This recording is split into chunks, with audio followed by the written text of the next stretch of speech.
So പിന്നെ ജയ് Jasmine അത്രേ ഉള്ളൂ. ജിൻഡോയ്ക്ക് തുറന്നു പറച്ചിൽ പണ്ടേ ഇല്ല. ഇതെല്ലാ പിന്നെ റീൽസും ഷോർട്സും എല്ലാം വന്നത് സോഷ്യൽ മീഡിയയിൽ തന്നെയാണ്. അപ്പോൾ സോഷ്യൽ മീഡിയ ചെയ്യുന്ന നല്ല കാര്യങ്ങളൊക്കെ ചിലതൊക്കെ അംഗീകരിക്കാം. 18+ ഒന്നും അവരതിനകത്ത് കാണിച്ചിട്ടില്ല. അവർ കയ്യെ പിടിച്ചിരുന്ന ഒരു ഉമ്മ കൊടുത്തു. അതിനിപ്പോൾ എന്നാ ഞാൻ നിങ്ങളെയൊക്കെ കെട്ടിപ്പിടിച്ചിട്ട് ഉമ്മ എന്ന് പറഞ്ഞാൽ എനിക്കൊക്കെ നിങ്ങളുടെ പ്രേമമാണോ? ഇന്ന് മറ്റേ ജിൻഡോ ഇന്നലെ ഒരു സ്റ്റോറി ഇട്ടിട്ടുണ്ടായിരുന്നു ഞാനത് കണ്ടില്ല. മാധ്യമങ്ങൾ തെറ്റായ പ്രചരണം കൊടുക്കുന്നു. എന്ത് പ്രചരണം? PR കൊടുത്തിട്ടാണ് ജിൻഡോ വിജയിച്ചെന്നുള്ള ഒരു തെറ്റായ പ്രചരണം മാധ്യമങ്ങൾ. അതും ജിൻഡോയെ കുറിച്ച് മാത്രമല്ല എല്ലാരെ കുറിച്ചും അവർ പ്രചരിപ്പിക്കുന്നുണ്ട്. അതിപ്പോൾ സത്യമാണോ കള്ളമാണെന്ന് ജിൻഡോയും മാധ്യമ മത്സരാർത്ഥികളുമാണ് പറയേണ്ടത്. ജിൻഡോയോട് ഇങ്ങനെ എന്തെങ്കിലും ബൈറ്റ് ചോദിക്കുമ്പോഴത്തേക്കും ജിൻഡോ ഒന്നും തുറന്നു പറയുന്നില്ല. അത് അങ്ങനെ പറയാത്തതുകൊണ്ട് മാധ്യമങ്ങൾ ഇങ്ങനെ ചോദിച്ചു. ജിൻഡോയ്ക്ക് തുറന്നു പറച്ചിൽ പണ്ടേ ഇല്ല. അത് എന്തുകൊണ്ടാണെന്ന് ചോദിച്ചപ്പോഴത്തേക്കും ജിൻഡോ പറഞ്ഞു ഫിലിമിന്റെ ഇതിനായിട്ട് വന്നതാണ്, അപ്പോൾ അതിനെ പറ്റി മാത്രമേ പറയത്തുള്ളൂ.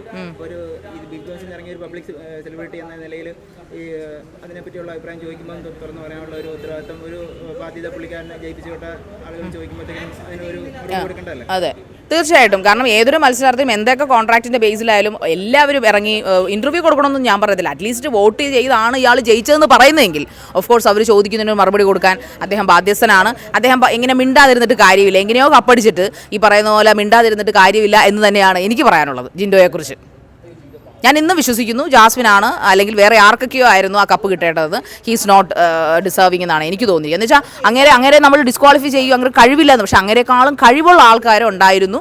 ഒരു ഭാഗ്യത്തിൻ്റെ ഇതുകൊണ്ട് മാത്രം കിട്ടിയതാണെന്ന് ഞാൻ വിശ്വസിക്കുന്നു. ഡെഫിനറ്റ്ലി. വോട്ടിങ്ങിന്റെ ട്രാൻസ്പെറൻസിയെ പറ്റി എന്താ പറയാനുള്ളത്? അതിലൊക്കെ എന്തൊക്കെയോ ഉടായ്പൊക്കെ ഉണ്ട്. വോട്ടിങ്ങിൽ അത്ര ഈ ബിഗ് ബോസ് ഷോയെ ട്രാൻസ്പെറൻ്റ് അല്ല. ദർ ഓൾ ഫേക്കിംഗ് എന്നാണ് എനിക്ക് തോന്നുന്നത്. അത് ഈ പറഞ്ഞിറങ്ങുന്ന പിന്നെ മിക്കവർക്കും ഈ പിന്നെ നമുക്ക് അവരോടൊന്നും കമ്മിറ്റ്മെൻ്റ് ഇല്ലല്ലോ. ഞാൻ ബിഗ് ബോസ് മത്സരാർത്ഥി എന്നുള്ളത് എനിക്ക് ആരെയും വേണമെങ്കിലും പറയാം. കാരണം വേറൊന്നും കൊണ്ടല്ല, ഞങ്ങൾ ജനത്തിലൊരാളാണ്. ഞാനും വോട്ട് ചെയ്തിട്ടുണ്ട്. ഞാനും വോട്ട് ചെയ്ത പല ക്യാൻഡിഡേറ്റ്സും അതിനകത്തുണ്ട്. അപ്പോൾ അതുകൊണ്ട് തന്നെ വോട്ടിങ്ങിൽ സുതാര്യത ഇല്ലെന്ന് തന്നെയാണ് എൻ്റെ വിശ്വാസം. പക്ഷേ ഗബ്രി ജാസ്മിൻ കോമ്പൗണ്ട് മാത്രം താഴെ പോകണമെന്നില്ല. അവരോടെ കളി നോക്കിയാൽ പോരെ.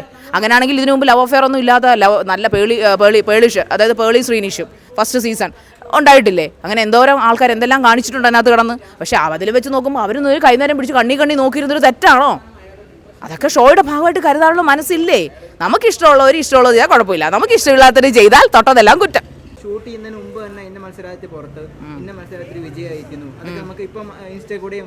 അതെ അറിയാം. ഇപ്പൊ തന്നെ ഫൈനലിന്റെ തന്നെ ഉച്ചയ്ക്ക് അറിഞ്ഞ ആൾക്കാർ. അതെ. തീർച്ചയായിട്ടും ഞാൻ പറയുന്നത് ഫൈനലൊക്കെ അറ്റ്ലീസ്റ്റ് ആ ലൈവ് ചെയ്തില്ലെങ്കിലും ടൈമിൽ അത് തന്നെ വെക്കുക. കാരണം അറ്റ്ലീസ്റ്റ് ലൈവ് ആക്കാൻ ശ്രമിക്കുക. അത് ലൈവ് ആക്കിയാൽ എന്തൊക്കെയോ ടെക്നിക്കൽ ഇഷ്യൂലിറ്റീസ് ഞാൻ തിരക്കിയ പറഞ്ഞത്. പക്ഷേ അത് ഇത്രയും വലിയ വമ്പൻ ഷോ നടത്തുന്ന ആൾക്കാർക്ക് അത് ലൈവ് ചെയ്തുകൂടെ? ലൈവ് പെർഫോമൻസ് ചെയ്തുകൂടെ? അറ്റ്ലീസ്റ്റ് കപ്പ് കൊടുക്കുന്നതെങ്കിലും ആ ഒരു ലാസ്റ്റത്തെ ഒരു 1 hour ലൈവ് ചെയ്യാം.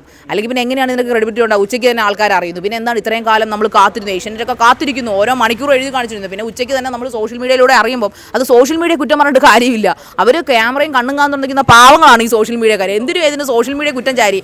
ഇപ്പോൾ ഈ സീസൺസിന് TRP റേറ്റ് കൂടിയത് ഈ സോഷ്യൽ മീഡിയക്കാരും റിവ്യൂസും തന്നെയല്ലേ? പിന്നെ എന്തിനാണ് അവരെയൊക്കെ കുറ്റം പറയുന്നത്? സിനിമാക്കാരല്ലല്ലോ ഈ ബിഗ് ബോസിന്റെ സീസൺ എന്ന് പറഞ്ഞാൽ പൊക്കിക്കൊണ്ട് നടന്നതും തിയേറ്ററിലല്ല പ്രദർശിപ്പിച്ചത്. സോ ഇതെല്ലാ പിന്നെ റീൽസും ഷോർട്സും എല്ലാം വന്നത് സോഷ്യൽ മീഡിയയിൽ തന്നെയാണ്. അപ്പോൾ സോഷ്യൽ മീഡിയ ചെയ്യുന്ന നല്ല കാര്യങ്ങളൊക്കെ ചിലതൊക്കെ അംഗീകരിക്കാം. ഇന്നും ഈ നിമിഷം വരെ എനിക്ക് നല്ല നിരാശയുണ്ട്. പിന്നെ നമ്മുടെ വേണ്ടപ്പെട്ടെന്നല്ല യോഗ്യരായ കാൻഡിഡേറ്റ്സിന് കപ്പ് കിട്ടാത്തതിൽ എനിക്ക് നല്ല ഒരു ബിഗ് ബോസ് ഫാൻ എന്ന നിലയിലും ഒരു ബിഗ് ബോസ് കാഴ്ചക്കാരി എന്ന നിലയിലും എനിക്ക് നല്ല പ്രതിഷേധമുണ്ട്. ഒന്നെങ്കിൽ ജാസ്മിൻ, അല്ലെങ്കിൽ സിജോ. പിന്നെ പോട്ടെ ആരോഗ്യശ്രീ നമുക്ക് വേറൊരു സാധനം കൊടുക്കാം. അല്ലെങ്കിൽ എന്താ പറയുക അർജുനും ഇടയ്ക്കൊക്കെ ഫേക്ക് ആണെങ്കിലും അറ്റ്ലീസ്റ്റ് ഒരു ലെവലിൽ കളിച്ചിട്ട് ഒരു മനുഷ്യനാണ്. അർജുനൊക്കെ താഴോട്ടൊന്നും വന്നിട്ടില്ല. അങ്ങനെ ഒരുപാട് ക്വാളിറ്റിയുള്ള കഴിവുള്ളവരെ പുറത്താക്കിക്കൊണ്ട് ഇന്നും എനിക്ക് മനസ്സിലാവും ഇവരെന്താണ് ഉദ്ദേശിക്കുന്നതാണ്. എന്തായാലും ഒരു യോഗ്യത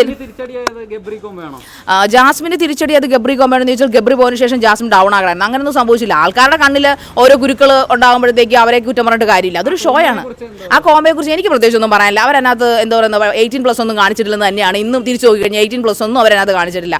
അവർ കയ്യെ പിടിച്ചിരുന്ന ഒരു ഉമ്മ കൊടുത്തു. അതിനിപ്പോൾ എന്നാ ഞാൻ നിങ്ങളെയൊക്കെ കെട്ടിപ്പിടിച്ചിട്ട് ഉമ്മ എന്ന് പറഞ്ഞാൽ എനിക്കൊക്കെ നിങ്ങളുടെ പ്രേമമാണോ? അതൊന്നുമല്ല. അതൊക്കെ ചുമ്മാ വെറുതെ അവർ പറയുന്നുണ്ട്. കംഫർട്ട് സോൺ പിഴിഞ്ഞ കാശുണ്ടാക്കി നല്ല രീതിക്ക് ജാസ്മിനെ തൂക്കി തന്നെയാണ് ഇപ്രാവശ്യത്തെ സീസൺ 6 കാശുണ്ടാക്കി വെച്ചിരിക്കുന്നത്. അങ്ങേര് തന്നെ വന്ന് പറഞ്ഞല്ലോ, അതിൻ്റെ മറ്റേ മോളിലിരിക്കുന്ന മേലാളം തന്നെ വന്ന് ഫൈനലിസ്റ്റിൽ പറയുന്നുണ്ട്. പേരെനിക്ക് അറിഞ്ഞൂടാ. പുള്ളിക്കാരൻ പറയുന്നുണ്ട് ഈ ഷോയാണ് TRP റേറ്റിൽ ചരിത്ര വിജയം നേടിയിരിക്കുന്നത്. TRP റേറ്റിലും അതുപോലെ എല്ലാ കാര്യത്തിലും ഏറ്റവും മിസ്റ്റർ കിഷൻ ലാലേട്ടനല്ല, മിസ്റ്റർ കിഷനാണ് പറഞ്ഞത്. ഏഷ്യാനെറ്റിൻ്റെ ടോപ്പിൽ നിൽക്കുന്ന മനുഷ്യനാണ് അദ്ദേഹം തന്നെ, ഡയറക്ടർ അദ്ദേഹം തന്നെയാണ് പറഞ്ഞിരിക്കുന്നത്. ഏറ്റവും TRP റേറ്റ് ഏറ്റവും കൂടിയ പിന്നെ ഷോയാണ് ഇത്. എങ്ങനെ TRP റേറ്റ് കൂടി? ജാസ്മിൻ അതൊരൊറ്റ പേര്, ഗബ്രി, ജാസ്മിൻ, അതുപോലെ സിജോ വിഷയങ്ങൾ, ഇതെല്ലാം കൊണ്ടാണ് TRP റേറ്റ് കൂടുതൽ. ജാസ്മിന് ഏറ്റവും ടോപ്പിൽ തന്നെ നിൽക്കാൻ. അപ്പോൾ ആ കുട്ടിക്കൊരു അറ്റ്ലീസ്റ്റ് സ്ക്രിപ്റ്റ് എല്ലാവരും പുറത്തിറങ്ങിയ കണ്ടസ്റ്റൻറ്റും അതുപോലെ നേരത്തെ മത്സരിച്ച കണ്ടസ്റ്റൻസും എല്ലാവരും പറയുന്നത് ഇത് ആര് വരയ്ക്കുന്നത്, നമ്മളിപ്പോൾ വരയിൽ കൂടെ നടന്നാൽ അത് എവിടെ നിൽക്കണമെന്ന് തീരുമാനിക്കുന്നത്, എവിടെ നിർത്തണമെന്ന് തീരുമാനിക്കുന്നത് ബിഗ് ബോസ് ആണ്. ജാസ്മിൻ അവിടെ വെറുതെ ഇരുന്ന് ഏതെങ്കിലും മൊമെന്റ് നിങ്ങൾ കണ്ടിട്ടുണ്ടോ പിള്ളേരെ? ജാസ്മിന്റെ വാപ്പയ്ക്ക് ബ്ലോക്ക് വന്ന് വജവും വേറെ പണിയില്ല, അങ്ങനെ പലതും അവർ പറയും. അവർ കാണിക്കേണ്ടതൊന്നും കാണിക്കാറില്ല, കാണിക്കേണ്ടാത്ത വിളിച്ച് കാണിക്കുകയും ചെയ്യും. ഇത് ലൈവ് ആണെങ്കിൽ നമ്മൾ ഈ പറഞ്ഞൊക്കെ സമ്മതിച്ചേനെ. ഇപ്പോൾ ലൈവ് റെക്കോർഡഡ് അല്ലത്, അതുകൊണ്ട് ബിഗ് ബോസിലിരിക്കുന്ന അണ്ണന്മാർക്ക് എന്തും ചെയ്യാം. അതുകൊണ്ട് അതൊക്കെ വിട്, അതൊന്നുമല്ല. പക്ഷേ ജാസ്മിൻ കയറി അന്ന് തൊട്ട്, അതായത് 100ാമത്തെ ദിവസം വരെയും ഒരു നിമിഷം അടങ്ങിയിരിക്കാതെ ഒപ്പത്തിനൊപ്പം അടിക്കടി തെറിക്ക് തെറി പിന്നെ ഇടിക്ക് മത്സരിച്ചൊരു മത്സരാർത്ഥിയാണ് ജാസ്മിൻ. അവർക്ക് ഇതിലും കൂടുതൽ അവർ ഡിസേർവ് ചെയ്യുന്നുണ്ട്. സോ പിന്നെ ജയ് ജാസ്മിൻ, അത്രേ ഉള്ളൂ.